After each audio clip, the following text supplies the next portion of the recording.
자, 반갑습니다. 청국중학교 2학년 여러분. 오늘은 22차 수업을 하도록 하겠습니다. 오늘 주제는 여러분, 대단원 5, 중단원 3, 초단원 1의 살인 세력의 성장이라는 주제고요. 교과서는 이제 여러분 거의 다 시험 범위가 끝나가는데 161쪽인가 그래요. 160 교과서는 오늘 배울 부분은 163쪽부터 165쪽에 해당되는 내용입니다. 163부터 165까지고 오늘의 주제와 관련되어 있는 키워드는 선비입니다. 여러분 혹시 선비 하면은 어떤 이미지가 떠오르나요? 선생님도 막 이렇게 왜 막 갓 쓰고 비담은 착 차려입고 막 이렇게 약간 젊고 훈훈한 그런 이미지의 선비. 그리고 약간 선비를 생각하면은 약간 어떤 생각이 또 들까요? 어떤 단어가 또 있을까요? 선비와 관련된 단어들. 그쵸? 뭐 이렇게 약간 올고든, 뭐 정직함, 대나무, 막 이런 식으로 약간 선비라는 것은 이렇게 올곧다, 뭔가 정도를 잘 지킬 것 같습니다 라는 이미지가 제일 먼저 떠오르는데, 오늘은 이 선비들이 있었던 일들, 바로 이 훈구와 사림의 갈등, 그리고 사화라는 사건을 배울 건데요. 이 사화가 바로 무슨 뜻이냐면은 선비사자에 화를 입을 화자예요. 그러니까 뭐 어디 다치거나 큰일이 큰일이 일어난다는 뜻인데, 왜 선비들, 그 올곧은 선비들한테 큰일이 왜 닥쳤을지 오늘 한번 알아보도록 하겠습니다. 그럼 다 같이 노트 필기할 친구들 노트 다 피고 교과서를 보면서 오늘도 한번 재밌게 한번 수업해 볼게요. 자, 그럼 첫 번째 학습 목표 훈구파와 사림의 갈등을 한번 배워보도록 하겠습니다. 우선 여러분 이걸 알기 위해서는 훈구파는 뭐고 살인파는 뭐는지 일단 그 개념부터 알아야겠죠. 한번 잘 들어보고 이해 한번 해보세요. 자, 우선 훈구파 살인파를 알기 위해서는 이제 고려 말로 좀 시간을 거슬러 가겠습니다. 자, 고려 말에 당시에 권문세족이 부정부패를 저지르면서 당시 농민들 땅을 자기 땅으로 만들고 노비로 만들던 그런 무업지대였어요. 이때 성리학 사상을 바탕으로, 인간의 본성을 탐구하는 성리학 사상을 바탕으로 당시에 권문세족에 대항했던 사람들이 바로 이 신진사대부였습니다. 이 신진사대부들은 다시 신한 무인세력과 결탁을 해서 이 권문세족을 몰아내기 시작했죠. 결국에는 이 권문세족을 몰아낸 다음에 한 가지 문제에 빠집니다. 어떤 문제였냐? 이제 권문세족을 몰아냈습니다. 우리의 다음 일은 무엇일까? 여기서 의견이 달라집니다. 당시에 정도전을 중심으로 했던 사람들은 급진적인 사람들이 있었습니다. 정도전을 중심으로. 급진, 어떤 지이죠? 그쵸, 매우 빠르다. 당시 정도전을 중심으로 권문세족까지 몰아냈다. 이제는 고려는 솔직히 근데 우리가 봤을 때 뭐 더 이상 무시될 수가 없어. 아예 새로운 나라를 만들어버리자. 엄청나게 빠르고 급진적이고 파격적인 제안을 하죠. 그게 바로 급진파 사대부입니다. 신진사대부 일부 세력 중에서 정도전을 중심으로 아예 새로운 나라를 만들어버리자. 그래서 훗날에 조선을 건국하게 되는 이 급진파 사대부. 아니야. 어떻게 우리가 성리학을 유교 사상을 공부하는 유학자들인데 유교에서 가장 중시한 게 뭐냐? 바로 춤이다. 어떻게 우리가 나라를 충성을 배신할 수 있냐? 나는 조선 건국에 참여하지 않겠어 했던 사람들이 바로 온건파 사대부였죠. 그 대표적인 사람이 전몽주. 당시 전몽주를 중심으로 선생님이랑 이름 헷갈려요. 전몽준. 자, 전몽주를 중심으로 당시에 천천히, 지금 새로운 나라를 굳이 안 만들더라도 고려 내에서 충분히 개혁할 수 있어. 천천히 온건하게 개혁하자는 사람들이 바로 이 온건파 사대부였죠. 그래서 당시에 조선을 건국에 참여했고 조선 건국에 참여하지 않게 됩니다. 그 이유가 어떻게 되냐? 이 급진파 사대부들은 조선 중앙에서 일을 하게 되면서 서울에서 이제 한양에서 살게 되면서 모든 정치를 다 주관을 합니다. 반면 이 온건파 사대부는 뭐였냐? 이들은 이제 지방에 내려갔죠. 나는 조선 건국에 참여하지 않겠어. 나는 그냥 내 고향 내려갈래. 이제 각자 고향에 내려갑니다. 근데 고향에 내려가서 이들이 뭐 했겠어요? 당시에 이 사람들은 학자였으니까 이 사람들이 가장 잘하는 건 바로 교육이었죠. 각자마다 자기 고향 지방에 내려가서는 교육을 맡아서 합니다. 이때 이들이 만들었던 학교가 서원이라고 해서 오늘날로 치면은 개인이 많은 학교, 즉 사립학교라고 보시면 되는데, 당시 지방 곳곳마다 이 서원이라는 자기만의 학교를 만들어서는 제자들을 키워나갔습니다. 그러다가 어떤 일이 생겼냐? 조선 중기 때쯤 되니까 이 조선 급진파 사대부들이 오랫동안 권력을 잡아서 정치를 운영해 나갑니다. 그래서 이들이 뭐라 불렀냐? 훈구파라고 불렀는데요. 훈구파가 무슨 뜻이냐면은 공을 세울 훈자에 옛 구자예요. 그래서 조선 처음부터 중기 때니까 이들은 급진파 사대부를 훗날 공을 세운 옛날 세력이 됩니다. 그래서 훈구파라 불렸고, 반면 이때 새로운 세력이 등장하기 시작했는데요. 그게 바로 누구였냐면 살인파였습니다. 살인파는 어떻게 등장하게 되었냐? 그 당시 조선 건국하고 나서부터 계속 권력을 잡던 이 급진파 사대부들은 공을 많이 세웠으니까 이제 훈구파로서 권력이 엄청 강했습니다. 그러자 당시의 왕이었던 성종이 고민에 빠져요. 조선 중기 때쯤 되면 이제 성종이라는 왕이 등장하는데 이 성종이 고민에 빠집니다. 야, 내가 왕인데 이 훈구파 힘이 너무 강하다. 이 훈구파를 견제할 만한 세력이 없을까? 하고 찾다 보니까 각 지방에 조선 옹건파 사대부들의 후손 또는 이 옹건파 사대부들이 키워낸 제자들이 있던 거예요. 각 지방마다 유학을 공부한 선비들이 있었습니다.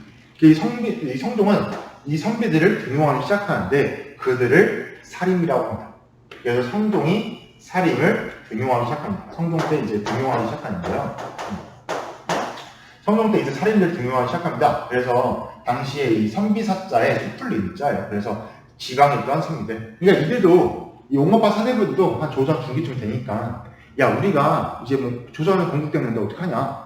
이제는 우리가 차례 나라가 바뀌었으니까 이 나라의 백성들을 위해서 우리가 선비 정신을 발휘해서 정치에 참여하자. 그래서 이제 뒤늦게 좀 정치에 참여를 했는데요.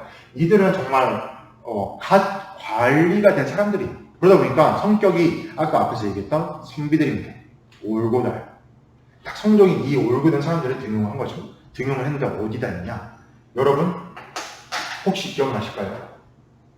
선생님이 조선 초기의 정치제도를 얘기하면서 관리의 비리를 감찰하는 기구, 왕에게 조언을 하는 기구, 왕의 비서 역할을 하는 기구, 이거를 사원부 사관원 홍문관이라고 하는데 이 사원부 사관원 홍문관을 뭐라고 한다? 맞아요. 바로 삼사라고 합니다. 당시에 관리들이 뇌물을 받는지 안 받는지, 관리들이 정치를 잘하는지 못하는지를 감시하던 기구를 이 삼사라고 하는데 당시에 성종이 이 살인 세력들을 등용을 해서 삼사에 배치시킵니다. 목적이 다분했어요. 왜 여기다 배치시켰냐? 너네 임무가 뭐냐? 관리들이 잘하고 있는지 못하고 있는지를 감시하는 거지. 그럼 당시에 중요한 관리들 누구였을까요? 맞아요. 바로 이 훈구들. 너네 살인들 내가 등용시켜주겠다. 삼사에 배치시켜주겠다. 너희들의 임무 훈구파 감시해라. 그러니까 왕이 당시에 살인을 등용해서 이제 어떻게 보면 신하의 견제, 훈구파의 힘을 너무 강하지 않게 견제를 하면서 이 살인세들을 등용함으로써 좀 조선의 정치가 더 맑아지는 효과가 있었다. 그래서 일석이조의 효과가 있었다고 보시면 되는데 당시에 그래서 살인들은 성종 시기에 삼사, 주로 이제 관리의 비리를 감찰하는 삼사에 등용이 되어서 훈구파를 견제했습니다. 그러다 보니까 당연히 훈구파는 살인파를 미워할 수밖에 없는 거죠. 아니 저것들이 맨날 내가 뇌물 받는지 내가 뭐 잘못했는지 뭐 다 왕한테 얘기하고 보고하네. 당연히 훈구파 입장에서는 살인파가 당연히 까셨을 테고 반대로 살인파 입장에서도 훈구파가 완전 쓰레기였던 거예요. 왜냐면 이 훈구파도 조선 중기 때쯤 되니까 이때 말했던 그 정신들이 약간 좀 부정부패에 빠지게 됩니다. 이 살인파 입장에서도 아니 저것들 조선 초에는 나름 뭐 법문세조 비판하면서 정치 잘하는 줄 알았더니 자기들이 덜 처먹고 있네? 자기들이 막 뇌물 받고 있네 하면서 당시에 그 올고된 선비들이 시각에서는 훈구파가 쓰레기였던 거죠. 그래서 당시에 살인파들은 이 훈구파를 철저히 비판합니다. 그러면서 이 훈구파와 살인파가 갈등이 심해졌고 그래서 일어난 사건이 사화입니다. 그럼 다음 사건 학습목표 2번 한번 알아보도록 할게요. 네, 학습목표 2번 사화의 과정에 대해서 한번 살펴보도록 할게요. 우선 사화의 개념부터 설명해 줄게요. 사화란 무슨 뜻이냐? 선비사자의 화를 입을 화자입니다. 아까 앞에서 얘기했듯이 당시 훈구파랑 선비였던 이 살인들이 갈등이 일어났고 당시에 이 훈구파가 살인파를 공격하기 시작하는데 그래서 일어난 사건이 바로 이 사화입니다. 그래서 당시에 선비, 살인 세력들이 큰 피해를 입었다라는 뜻입니다. 근데 이 큰 피해를 한 번도 아니고 4번이나 겪어요. 그래서 이 사화는 조선시대 때 총 4번 일어나는데 첫 번째 사화부터 왜 일어나는지를 그 명칭과 배경을 해서 한번 알아보도록 하겠습니다. 자, 우선 무오사화입니다. 무오사화는 이제 연산군 때 일어나는데 당시에 이게 왜 일어났냐면 당시 훈구파 대신 중에 이극동이라는 사람이 있었어요.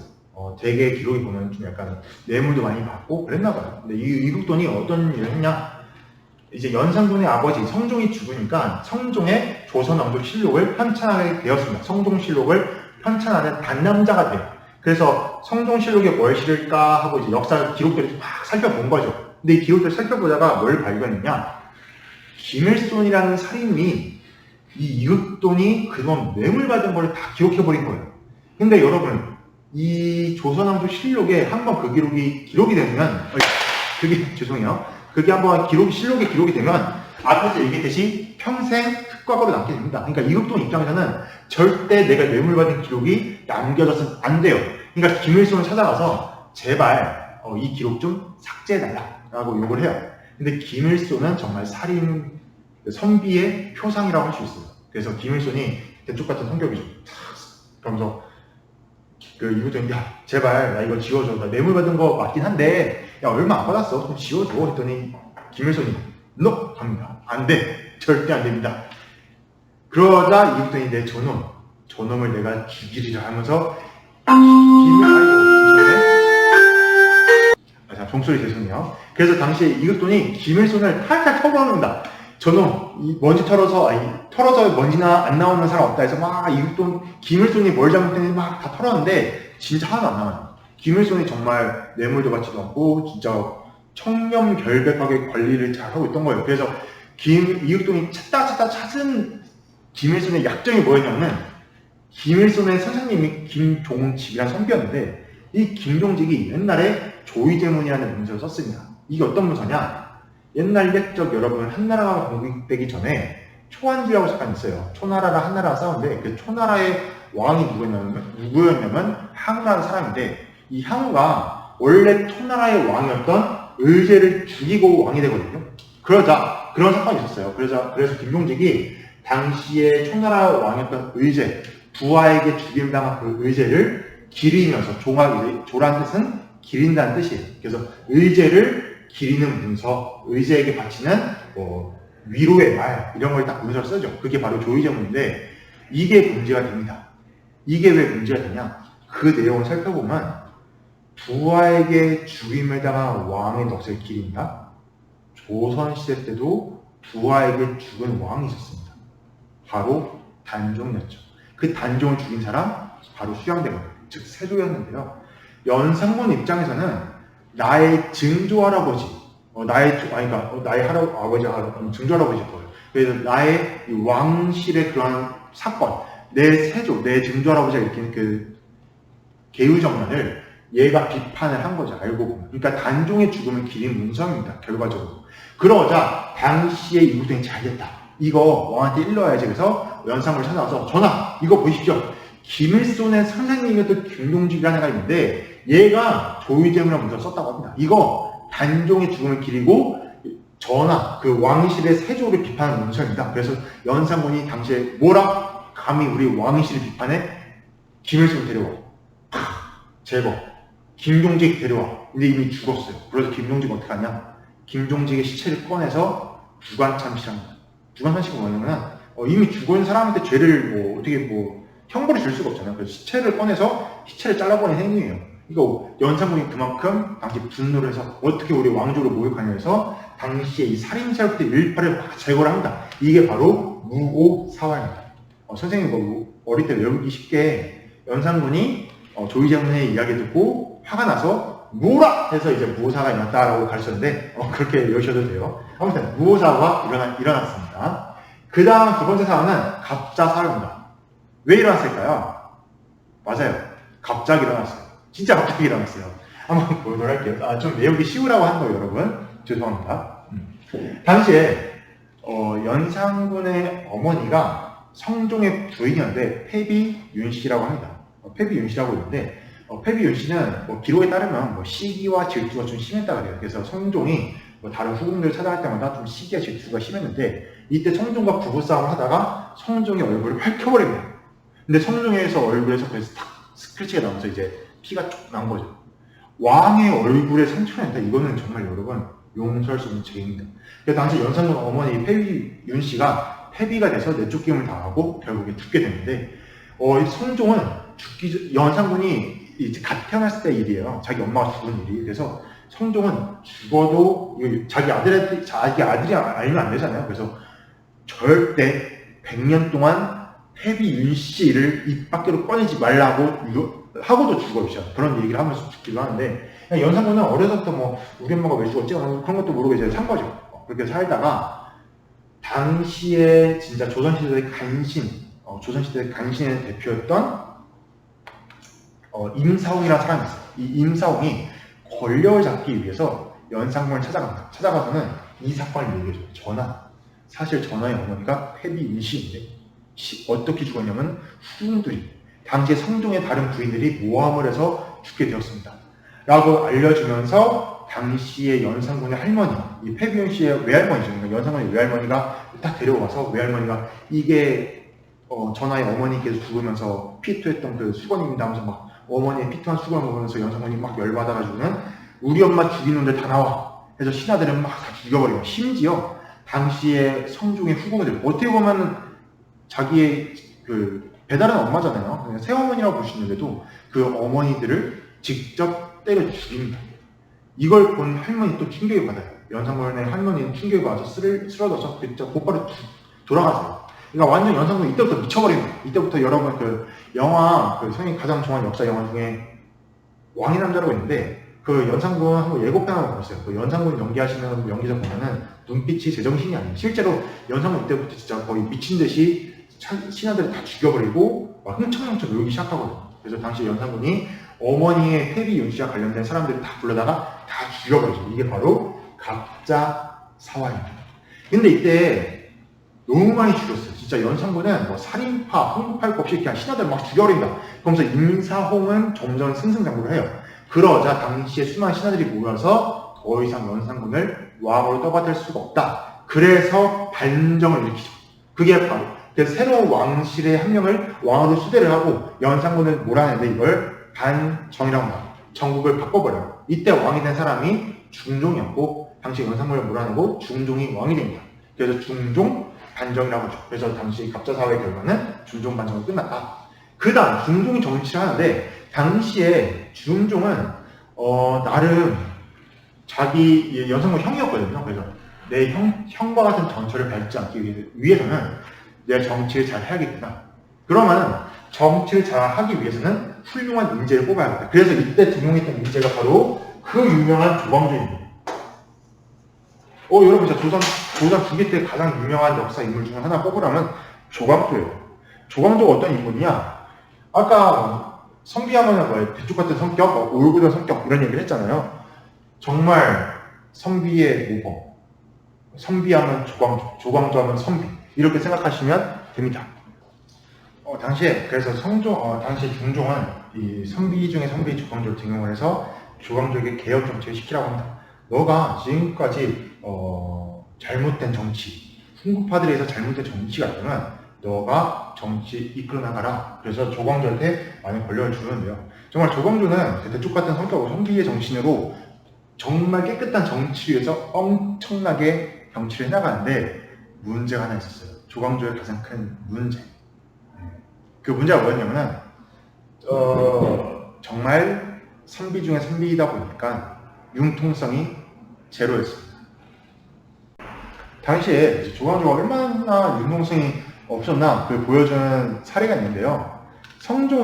당시 중종이 여진족들이 자꾸 쳐들어오니까 여진족을 어떻게 막을까 하고 이제 장군들이랑 막 얘기를 하고 있었어요. 이때 조광조가 이제 옆에서 본 거죠. 근데 봤더니 장군들의 작전이 뭐였냐? 여진족들의 밤에 기습을 하면 됩니다. 라고 한 거예요. 그래서 조광조가 뭘 하냐? 전하, 어찌 선비의 나라 조선에서 기습이 있겠습니까? 예를 갖추고 우리가 싸워야 됩니다. 뭐 이딴 소리 하고 있는 거예요. 사실 중종 입장에서는 막 이러는 거죠. 이제 아니 싸움에 물론 싸움의 예의를 지켜, 뭐 말도 안 돼. 솔직히는 뭐 얘기하고 싶어도. 그러니까 조광조는 철저하게 유학하고 철저하게 선비예요. 그러다 보니까 이 사람 되게 융통성이 없고 그냥 정도의 길만 갔습니다. 그러다 보니까 막 어떤 걸 하냐, 훈구파를 진짜 열심히 까부십니다. 훈구파가 잘못한 게 있다면 1부터 100까지 다 찾아내서 다 상소를 올리고 왕한테 이거 잘못됐다, 저거 잘못됐다, 이거 잘못됐다고 다 보고를 합니다. 그런 게 바로 조광조예요. 근데 조광조가 아까 얘기했듯이 융통성이 없다 보니까 이 융통성이 없는 성격이 왕한테까지 해당이 된 거예요. 중종 여러분 생각해보세요. 하루 이틀 좋은 얘기도 하루 이틀에도 잔소리가 됩니다. 아무리 뭐 부모님이 물론 여러분을 위해서 공부해, 뭐 선생님 같은 사람들이 뭐 공부해 말로도 한 번 들으면 아, 네, 내가 공부를 해야지 이러지만 맨날 1시간마다 공부해 봐 이러보세요. 이제 막 내가 공부하려고 했는데 공부해 그러면 진짜 기분 딱 빠지잖아요. 중종도 딱 그래요. 조광조가 맨날 중종 찾아와서는 전하 정치 이렇게 해서 안 된다, 이렇게 해야 된다, 맨날 중종한테 조언을 합니다. 중종도 처음에는 아 그래 이 사람 나를 위해 이렇게 훌륭하게 열심히 일하네 했는데 점점 이게 피로와 누적이 쌓이면서 당시의 조광조를 점점 거리를 두게 되는 거죠. 그러면서 저놈이 중종이 점점 의심을 합니다. 저놈이 왕이 되려는 거 아니야? 왜 나를 넘보지? 이렇게 중종이 조광조에 대한 의심이 좀 품어올 때 기묘한 일이 일어납니다. 그래서 기묘사.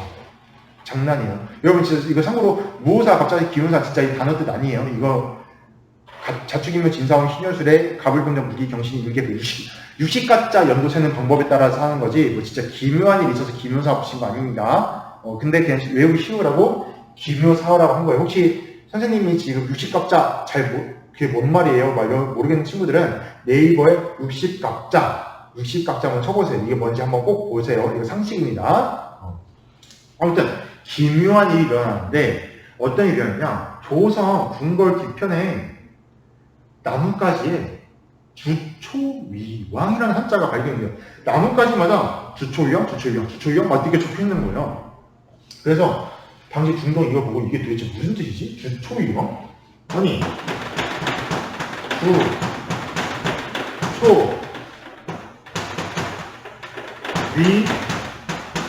왕? 이게 무슨 뜻이지? 당시 중종도 고민에 빠집니다. 근데 여러분 놀랍게도 이 달릴 줄자와 이 초자를 합치면 나라 조자. 선생님 성도 선생님도 조씨인데 이 조성의 한자가 돼요. 즉 조씨가 왕이 된다라는 뜻입니다.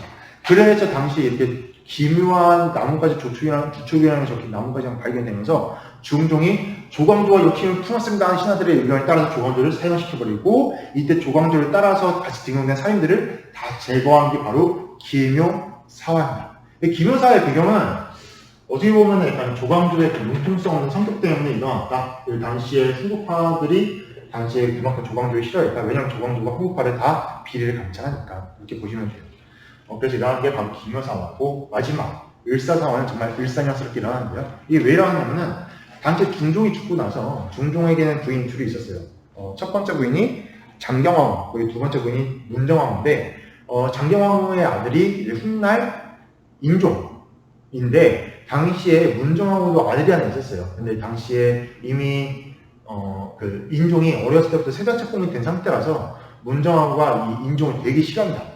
내 아들이 왕이 되어야 하는데 내 아들이 왕이 되어야 한다 하면서 이 문종을 되게 탄압을 하고 스트레스를 좀 많이 줘요. 그래서 실제로 문종은 조선 역사에서 가장 짧은 재위기간을 했습니다.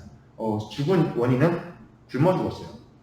영양실조로 죽어요. 왜냐하면 문종의 기록을 보면은 약간 좀 스트레스를 많이 받아서 그런지 거식증 같은 게 걸리거든요. 그래서 당시에 문종이 죽고 나서 그 다음 이제 문정왕후의 아들이었던 이제 아들이 이제 명종을 즉위를 하는데 이때 그 외척 간의 갈등이 일어납니다. 즉 인종을 따랐던 세력들이 당시에 그들을 윤씨였거든요. 그 사람들은 대윤.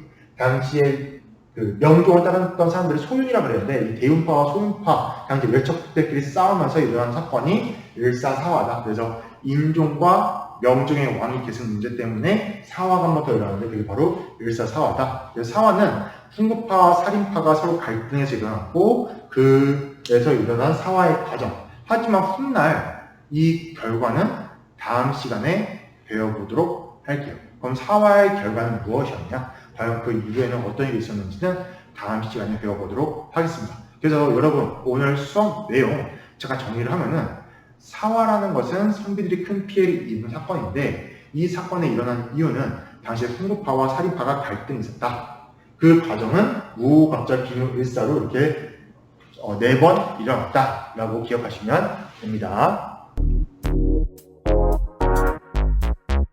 네, 그래서 오늘의 수업 잘 들었는데 마지막으로 선생님이 오늘의 학습 과제는 없어요. 과제는 없고 대신 시험 기간이니까 그만큼 여러분이 좀 더 열심히 공부해 주길 바랍니다. 그리고 온라인 수업 진도표를 보니까 이제 조금 안 되는 친구들도 있고 또 과제에 대해서 좀 소홀히 한 친구들이 있는 것 같아서 한편으로는 좀 걱정도 많이 돼요. 이 온라인 수업에서 가장 큰 걱정이 학습의 격차가 벌어진다는 그런 결과가 지금 나오고 있거든요. 뉴스 보면은 온라인 수업이 과연 어떻나? 라고 했을 때 정말 온라인 수업은 진짜 자기주도 학습 능력? 그러니까 스스로 좀 공부하고자 하는 동기가 없으면 솔직히 하기 힘듭니다. 지금 솔직히 듣고 있는 친구들 중에서도 그냥 틀어만 놓고 아마 딴짓한 친구들이 많을 거예요. 왜냐면은 선생님도 그런 경험이 있어요. 솔직히 온라인 수업, 인강을 듣는 것 자체가 정말 고도의 집중이 좀 필요로 합니다. 그래서 조금 여러분이 오늘 과제는 없지만 대신에 시험 범위 한번 주제를 잘 보면서 시험 공부에 좀 더 충실히 하고 선생님의 복습감, 좀 온라인 수업 놓친 게 있다면 복습하면서 좀 들었으면 하는 바람이 있고 또 궁금한 게 있으면 언제든지 물어봐 주세요. 그리고 선생님이 학습 과제 대신에 다른 걸 링크를 하나 걸 거예요. 뭐냐면은 시험 문제를 어떻게 잘 풀까? 라는 주제로 선생님 영상 하나 만들려고 하는데 그 영상을 한번 이거는 뭐 의문 아니고 한번 시청해 주시면 감사하겠습니다. 그래서 오늘 수업은 여기까지고 정말 잘 참여해 주셔서 감사합니다. 오늘도 정말 수고했고 진짜 이렇게 열심히 잘 참여한 친구들 감사합니다. 다음 시간에 또 봐요.